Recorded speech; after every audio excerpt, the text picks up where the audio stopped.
2024 mendatang, di mana dalam pemilihan umum calon pemimpin daerah akan dipilih secara langsung oleh masyarakat yang tersebar di 38 provinsi di Indonesia. Oleh karena itu, pemilihan menjadi salah satu unsur penting dalam penyelenggaraan pemilu.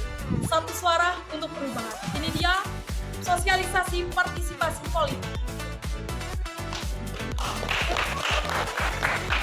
Assalamualaikum warahmatullahi wabarakatuh. Waalaikumsalam warahmatullahi wabarakatuh. Baik, sebelumnya perkenalkan saya Aksol Hadi. Di sebelah saya ada Kiraina, di sebelah saya Kiraina ada Puji, Ujung itu Kamaria, dan yang jadi kameramen itu ada Apip. Nah, terima kasih pada teman-teman semua yang sudah menyempatkan hadir dalam sosialisasi kali ini. Di sini kami ada tugas untuk mensosialisasikan mengenai partisipasi tentang politik. Nah, di sini kita akan mendengarkan partisipan pertama yang akan disampaikan oleh saudara Kirei. Padanya dipersilakan. Oke, makasih Aksol atas waktunya. Jadi di sini kita akan membahas tentang partisipasi politik ya. Ini partisipasi politik itu adalah kegiatan seseorang atau sekelompok orang untuk turut serta atau turut andil dalam kegiatan politik atau kehidupan politik, yaitu dengan cara memilih pimpinan negara dan secara langsung atau tidak langsung itu mempengaruhi kebijakan pemerintah. Secara konvensional, partisipasi politik ini itu adalah kegiatan yang mencakup tindakan itu seperti memberi suara dalam pemilu, kemudian menghadiri rapat umum atau menjadi anggota suatu partai atau kelompok kepentingan, mengadakan pendekatan atau hubungan dengan pejabat pemerintah atau anggota parlemen dan sebagainya. Jadi selama ini kegiatan partisipasi masyarakat masih dipahami sebagai upaya mobilisasi masyarakat untuk kepentingan pemerintah atau negara. Partisipasi politik ini akan berjalan selaras manakala proses politik berjalan secara stabil. Tapi seringkali ada hambatan ya dalam partisipasi politik ini ketika stabilitas politik belum bisa diwujudkan. Karena itu penting untuk dilakukan oleh para pemegang kekuasaan untuk melakukan proses stabilisasi politik agar partisipasi politik ini bisa berjalan sebagaimana mestinya. Dan untuk itu saja yang bisa kakak sampaikan ya. Dan untuk materi selanjutnya yang saya akan menyampaikan lagi ya bagian dari saudara Afif karena dia megang kamera jadi nggak bisa menyampaikan. Jadi kalau kita bahas tentang partisipasi politik itu pasti nggak lepas dengan namanya, ada juga namanya golput. Kalian pernah dengar golput kan? Pasti apa itu golput? Golongan putih atau penyebutan bagi seseorang yang tidak memakai hak suaranya untuk memilih ya kan. Nah, fenomena golput ini ada di setiap pemilu, pasti ada. Di hampir setiap pemilihan umum itu jumlah golput akan dianggap sehat jika jumlah golput dalam kisaran angka 30%. Meski banyak pemilihan jumlah golputnya melampaui titik itu, mencapai kisaran 40%, bahkan ada yang lebih. Ini meninjau tulisan dari salah satu tokoh ya, Saifullah Fatan itu mengklasifikasikan golput itu atas 4 golongan. Yang pertama itu ada golput teknis, yaitu mereka yang karena sebab-sebab teknis tertentu itu berhalangan hadir atau berhalangan untuk memberikan suara mereka. Kemudian yang kedua itu ada golput teknis politis. Itu seperti mereka yang tidak terdaftar sebagai pemilih karena kesalahan dirinya atau pihak lain atau lembaga statistik penyelenggaraan pemilu. Kemudian yang ketiga itu golput politis, yakni mereka yang merasa nggak punya pilihan dari kandidat yang tersedia atau nggak percaya bahwa pilkada akan membawa perubahan dan perbaikan. Kemudian yang keempat ada golput ideologis, yaitu mereka yang nggak percaya pada mekanisme demokrasi atau mereka ini liberal dan tak mau terlihat di dalamnya, entah karena alasan fundamentalisme agama atau alasan politik ideologi yang lain. Kemudian untuk materi selanjutnya akan dibawakan oleh Kak Puji. Kepada Puji, silahkan. Baik, terima kasih atas kesempatannya. Jadi, di sini saya akan menyampaikan mengenai faktor-faktor apa saja yang mempengaruhi tindakan golput itu sendiri. Nah, faktor-faktornya itu ada 4.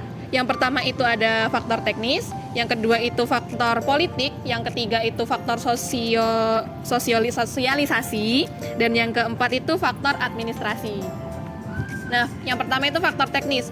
Faktor teknis ini adalah kendala yang dialami oleh pemilih. Jadi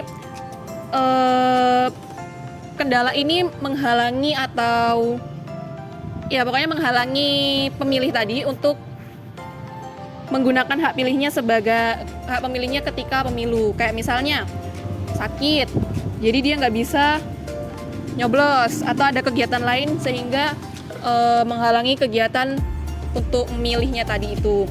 Yang selanjutnya itu faktor politik. Faktor politik ini penyebab yang ditimbulkan oleh aspek politik masyarakat karena dia tidak mau memilih, seperti dia tidak punya pilihan di salah satu partai. Dan yang ketiga itu ada faktor sosialisasi. Faktor sosialisasi ini merupakan faktor yang menyebarluaskan pelaksanaan pemilu di Indonesia, yang mana sosialisasi ini sangat penting dilakukan dalam rangka meminimalisir golput. Dan yang keempat yaitu ada faktor administrasi, yang merupakan faktor yang berkaitan dengan aspek administrasi yang mengakibatkan pemilih tidak bisa menggunakan hak pilihnya. Kayak misalnya dia tidak punya kartu tanda penduduk, jadi dia tidak bisa menggunakan hak pilihnya. Baik, terima kasih, cukup untuk yang selanjutnya. Baik, terima kasih untuk teman-teman saya yang sudah menyampaikan materi-materi yang mereka telah pelajari. Nah, fokus kita di sini tentang golput. Dari teman-teman semua sendiri gimana? Apa pernah melakukan golput sendiri pada saat pemilu? Dari siapa nih?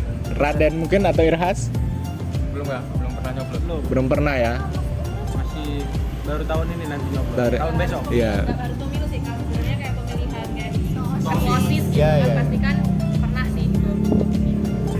Nah ya kayak misalkan ada, nggak harus pemilu lah, kayak misalkan ada pemilihan kelas bener ya, kayak ketua OSIS dan lain di sekolahan, itu gimana? Kalian sendiri pernah melakukan golput nggak? Enggak. Tetap milih berarti ya teman. Oke, baik. Nah di sini tuh kami lebih fokus mengenai golput tadi. Tentu ya penting bagi kita untuk melakukan pemilihan pada saat pemilihan, misalnya pemilihan kelas atau pemilihan misalkan nanti adanya pemilu, kita tetap harus mengajukan suara kita. Kenapa? Karena penting bagi setiap suara itu untuk memilih pimpinan mana yang akan memimpin kita nanti dengan pilihan yang kita senangi tentunya ya. Dan juga memilih pemimpin juga kita harus tahu lah ya latar belakang dari pemilih yang kita pilih nanti. Apakah pemilih yang kita pilih, apakah yang kita pilih ini yang terpilih ini nanti bisa menjalankan tugasnya dengan benar tentunya ya. Nah, itulah kenapa kalau pada saat pemilihan kita harus datang, harus memilih untuk mensuarakan suara kita. Jadi pada saat misalkan sudah terpilih nanti, tidak ada kekecewaan di dalam diri kita. Kenapa sih yang terpilih si A misalkan? Kenapa sih yang terpilih si B? Padahal yang bagus si A. Kan pasti ada unek-uneknya sendiri. Makanya dari itu, oleh karena itu penting bagi kita untuk menyuarakan suara yang harus di arpim apa tuh kalau bahasanya ya? Lebih harus menyuarakan suara gitu. Menyuarakan suara yang kita miliki. Itu tentang pentingnya kenapa kita harus partisipasi dalam pemilihan. Tentu ya pemilihan seperti apapun itu, ketua kelas, pemilu, apalagi kita nanti kan menghadapi pemilu kan. Umur kalian udah cukup kan? Cukup. Di situ kita harus bisa mulai melakukan partisipasi politik tadi dalam pemilihan presidennya nanti di 2024. Nah, kita juga harus tahu latar belakang dari presiden calon presiden yang bakal maju nanti, kandidatnya. Siapa yang benar-benar layak untuk menjadi pemimpin di masa depan ini atau pemimpin untuk 5 tahun ke depan. Nah, itulah tentang golput tadi, tentang partisipan dalam pemilihan. Mungkin itu yang bisa saya sampaikan ke teman-teman semua, di mana pentingnya suara kita untuk tidak golput dalam pemilihan. Mungkin itu ya dari teman-teman semua. Berarti di sini umurnya masih berapa? 17-an ya? 18. Baru bisa memilih tahun depan. Mungkin itu ya teman-teman tentang pentingnya partisipasi politik tadi. Baik, mungkin terakhir ada sampaian dari Kak Maria kepada Kak Maria, dipersilakan. Gue lansir dari Mbak Nana ya, di mana tahun 2019 dia ngomong masa terkait bahwa ada alasan-alasan basi yang membuat orang itu nggak mau memilih. Sebagian besar dari kita tidak puas dengan pilihan kandidat-kandidat yang ada. Kamu milih boleh tidak yakin dengan kandidat-kandidat, tapi setidaknya yakinkan pada diri sendiri bahwa kamu cukup cerdas untuk menilai siapa yang lebih dibutuhkan di negeri ini di 5 tahun yang akan datang. Siapa lagi kalau bukan kita anak muda yang akan menyuarakan isu-isu terkait anak muda dan juga masyarakat di Indonesia. Anak muda perlu memilih agar kepentingan mereka terwakili. Menarik kan jika dibayangkan jika Indonesia ditentukan oleh pilihan anak muda. Tidak ikut memilih berarti kontraproduktif terhadap perbaikan keterwakilan oleh politik.